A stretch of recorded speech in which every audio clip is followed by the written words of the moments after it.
In my column this month for the magazine, I write about ESPN, which isn't just the biggest name in sports, it might be the biggest media brand in the world. But ESPN's dominance isn't inevitable. It could end. So here are 5 things that could kill ESPN.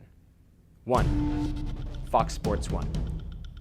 Fox Sports 1 is a new national sports site from Fox, which has a portfolio of sports rights that rivals even ESPN. On the one hand, building a network from scratch is really hard. Their guaranteed audience is practically 0. At the same time, analysts that I talked to say that Fox Sports 1 could represent the single greatest head-to-head threat that ESPN has ever seen. 2. The internet.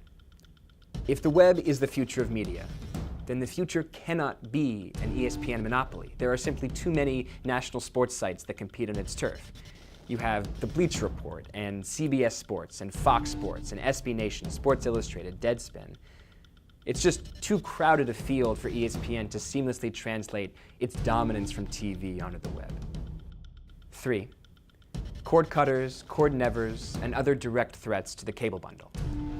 The number of households with ESPN is holding pretty steady, but 20-somethings have so many options for getting TV now that don't involve the cable bundle, which is the biggest source of ESPN's revenue. If enough people leave cable entirely, ESPN stands to lose billions in revenue. 4. The cost of sports programming. Since Hulu and Netflix and DVR allow audiences to time-shift original programming, like comedies and dramas, it's made live sports relatively more valuable. So networks led by ESPN have bid up the price of all of these sports, and that's made airing baseball and football and basketball games more expensive to us.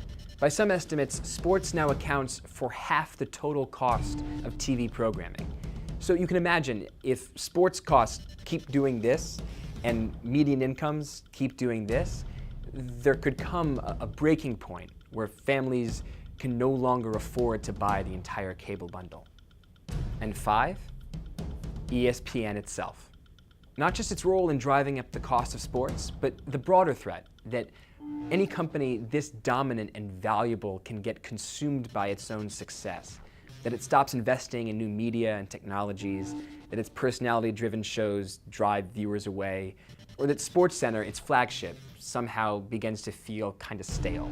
What we've seen from enormous market leaders like Apple is that a big profit margin is kind of like a big bullseye. It tells competitors, hey, I'm swimming in money, come and get it.